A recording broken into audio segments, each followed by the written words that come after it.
audio jungle.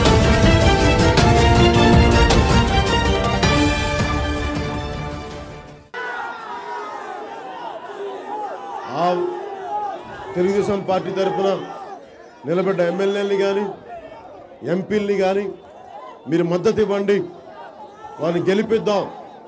అలాగే వారు మన సమస్యలకి అండగా నిలబడని పక్షంలో నేను వచ్చి చెప్పాను, మీకు ఆ రోజునే చెప్పాను, ఈరోజు ఓట్లు అడుగుతున్నాను. వారు పని చేయని పక్షంలో మనకి సమస్యలను పరిష్కరించని పక్షంలో నేను వచ్చి వాళ్ళ తరపున మీ అందరి తరపున నేను పోరాటం చేస్తానని చెప్పిన దాంట్లో భాగంగానే ఈ రోజున జనసేన పోరాట యాత్ర మొదలుపెట్టింది. తెలుగుదేశం పార్టీకి నాకు చాలా బాధ కలిగించిన అంశం, రాష్ట్ర విభజన తర్వాత బాగా దెబ్బతింది, అవసరమైంది, నిధులు ఎక్కువ అవసరం ఉంది, వలసలు ఉన్నది ఉత్తరాంధ్ర ప్రాంతం. కనీసం ఇవన్నిటిని అర్థం చేసుకుని తెలుగుదేశం పార్టీ నాయకులు కానీ, అవంతి శ్రీనివాస్ గారు కానీ, ఎంపీ కానీ ఆ రోజున, అలాగే మిగతా ఎమ్మెల్యేలతో పాటు పీలా గోవిందరావు గారు కానీ వీరందరికీ నేను సపోర్ట్ చేశాను. తెలుసు వారు ఏం చేశారో కూడా నాకు తెలుసు, వాళ్ళు ఏం చేయలేదో కూడా నాకు తెలుసు, అందుకే వచ్చాను. అంటే ఎమ్మెల్యేలకి మీరు దోపిడీ చేయడానికో, జనసేన పార్టీ 2014లో జన సైనికులు మీకు అండగా నిలబడింది. మొన్న అవంతి శ్రీనివాస్ గారు చూస్తూ ఉన్నాను, చాలా బాధ కలిగింది. నాకు వ్యక్తిగతంగా ఆయన బాగా తెలుసు. విశాఖ రైల్వే జోన్ గురించి మాట్లాడుతుంటే సపోర్ట్ చేస్తామని చెప్పి రైల్వే జోన్ లేదు, గీన్ లేదు అని చెప్పి నాకు మాట్లాడే విధానం కూడా నాకు నచ్చలేదు. అంటే కనీసం ప్రజా సమస్యల మీద మీకు మర్యాద లేదు. అలాగే స్థానిక ఎమ్మెల్యే పీలా గారి గురించి కూడా చెప్పాలన్నా చాలా బాధ కలిగించింది. ఆయన దోపిడీ కూడా నిజంగా బాధ కలిగించింది. వైఎస్ఆర్సీపీ నాయకులు వస్తే అలాంటి దోపిడీ గురవుతారు, అది తెలుగుదేశం పార్టీ నాయకులు చేయరంటే మీరు యథేచ్ఛగా అక్రమ మైనింగ్ల దగ్గర నుంచి, లైసెన్స్ లేని క్వారీల దగ్గర నుంచి 339 క్వారీలు ఉంటే దానికి 50% కూడా మీకు పర్మిషన్స్ లేవు. ఇదే అనకాపల్లిలో మేము మొన్న ఎప్పుడో చూస్తూ ఉన్నాను, కొంతకాలం క్రితం ముఖ్యమంత్రి గారు చెప్తా ఉన్నారు, ఇక్కడ యూనిసెఫ్ మనకి బౌద్ధ స్తూపాలు ఉన్నాయి కాబట్టి ఇక్కడ బౌద్ధ స్తూపాలను ఒక హెరిటేజ్ సైట్గా పెడతాం, బోల్డని ఉద్యోగాలు వస్తాయి, టూరిజంగా డెవలప్ చేస్తూ ఉంటే ఒకవైపున మీరు అక్రమ క్వారీలు పెట్టి బద్దలు కొడతా ఉంటే ఆ స్తూపాలు కూడా బద్దలు అయిపోతున్నాయి. మరి ఇంకేం చేస్తున్నారు, మీరు ఏం మాట్లాడతారు? నేను ఇందాక దారిలో వస్తా మన తుమ్మపాల చక్కెర ఫ్యాక్టరీకి వెళ్దామని చూశాను. కానీ నాకు వచ్చిన వార్తలు ఏంటంటే ముందు మన వాళ్ళందరూ ఇక్కడ వెయిట్ చేస్తూ ఉన్నారు మీకోసం, మళ్ళీ వాళ్ళు వర్షంలో తడిచిపోతారు, అందువల్ల మీరు వచ్చేయాలంటే నేను మళ్ళీ మీరు వర్షంలో తడిచిపోకూడదని చెప్పి మిమ్మల్ని కలిసి తుమ్మపాల ఫ్యాక్టరీకి వెళ్దామని, తుమ్మపాల షుగర్ ఫ్యాక్టరీకి వెళ్దామని వచ్చాను. నేను తెలుగుదేశం పార్టీ నుంచి ఆశించింది చాలా ఉద్యోగాలు ఇస్తారు, అలాగే గ్రేటర్ విశాఖలో కలిపితే చాలా అభివృద్ధి జరుగుద్ది, పట్టణాభివృద్ధి జరుగుద్ది, ఇవన్నీ ఆశించాను నేను. ఏమైనా జరిగిందా మనకి?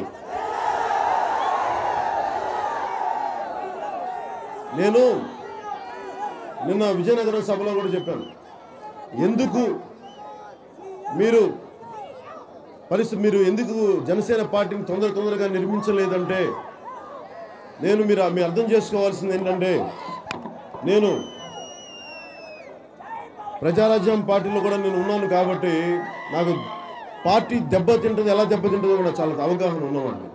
మనుషులు ఒక చిన్నపాటి ఒత్తిడికి, ఒక చిన్నపాటి సమస్యకి ఎమ్మెల్యేలు ఎలా పారిపోతారో నేను స్వయంగా చూసిన వాడిని, అసహించుకునేవాడిని. పొలిటికల్ పార్టీ పెట్టాక సమస్యలు ఉంటాయి.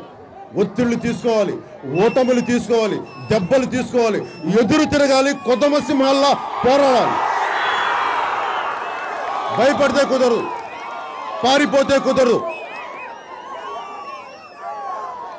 నాకు చాలా బాధ కలిగించిన అంశం ముఖ్యమంత్రి గారి దగ్గర నుంచి కూడా, ఒకవైపున నేను మీకు ఇంత సపోర్ట్ చేసి నేను ఏమీ ఆశించకుండా, ఒక్క ఎమ్మెల్యేని పోటీ నిలబెట్టకుండా, నేను కనీసం చిన్నపాటి పదవి ఆశించకుండా మీకు చేస్తే ఈ రోజున మీరు నిలువెత్తు శాండ్ మాఫియా దోపిడీలు, ఇసుక మాఫియా దోపిడీలు, ఇక్కడ కూర్చొని అక్రమ మైనింగ్ దోపిడీలు ఏం చేస్తున్నారు మీరు అని మేము చూస్తూ కూర్చుంటామా?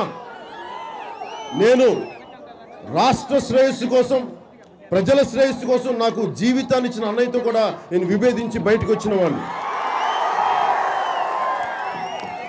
గౌరవం ఉండి, ప్రేమ ఉండి, ఇష్టం ఉండి కూడా ప్రజాశ్రేయస్సు కోసం సొంత రక్తాన్ని కూడా నేను విభేదించి వచ్చిన వాడిని.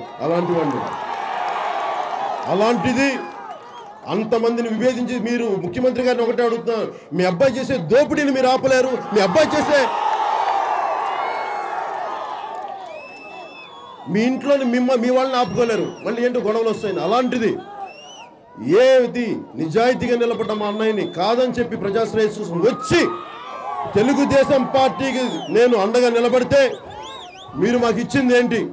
తుమ్మపాల షుగర్ ఫ్యాక్టరీని మూసేశారు, అది మీరు ఇచ్చింది మాకు అనకాపల్లికి. బౌద్ధరామం యూనిసెఫ్ హెరిటేజ్ సైట్గా ప్రకటిస్తే దానిని మీరు మీ మైనింగ్ శాఖ ఉంది, సుజయ్ రంగారావు గారు ఉన్నారు మైనింగ్ శాఖ మంత్రిగా, మరి అడ్డగోలుగా పర్మిషన్స్ లేకుండా మీకు 330 క్వారీలు ఉంటాయి, దాంట్లో ఎన్నిటికీ మీకు పర్మిషన్స్ ఉన్నాయి, అడ్డగోలుగా బద్దలు కొడతా ఉంటే వేల సంవత్సరాలకు సంబంధించిన బౌద్ధరామాలు కూడా, బౌద్ధ స్తూపాలు కూడా కూలిపోతూ ఉంటే దీనికి ఏ హెరిటేజ్ సైటు మిగులుతో ముఖ్యమంత్రి గారు ఆలోచించుకోవాలి. కనీసం ఉత్తరాంధ్ర నుంచి వలసలు వెళ్ళిపోతున్నాయి, కొత్త పరిశ్రమలు పెట్టట్లేదు. ఏదనంటే కూర్చోబెట్టి మనకున్న 3 గ్రామాల నుంచి 10,000 ఎకరాల పైన సేకరించారు, పరిశ్రమలు వస్తాయని చెప్పి. నాకు చాలా కోపం కలిగించేది, ఆవేదన కలిగించేది, పోరాటం చెయ్యాలనిపించేది కూడా భూదోపిడి, భూదందాలు. కారణం తెలంగాణలో ఇలాగే పరిశ్రమలు పెడతామని చెప్పి భూములు సేకరించడం, పరిశ్రమలు పెట్టరు, ఏమి పెట్టరు, రైతుల్ని వ్యవసాయం చేసుకొని ఎవరు భూములు లాక్కుంటారు. అలాగే మనకున్న 3 గ్రామాల 10,000 ఎకరాలు పరిశ్రమలు పెడతాం, ఇంతమంది నిరుద్యోగ యువతకి మేము ఉద్యోగాలు ఇస్తాం, ఉపాధి అవకాశాలు కల్పిస్తామని చెప్పి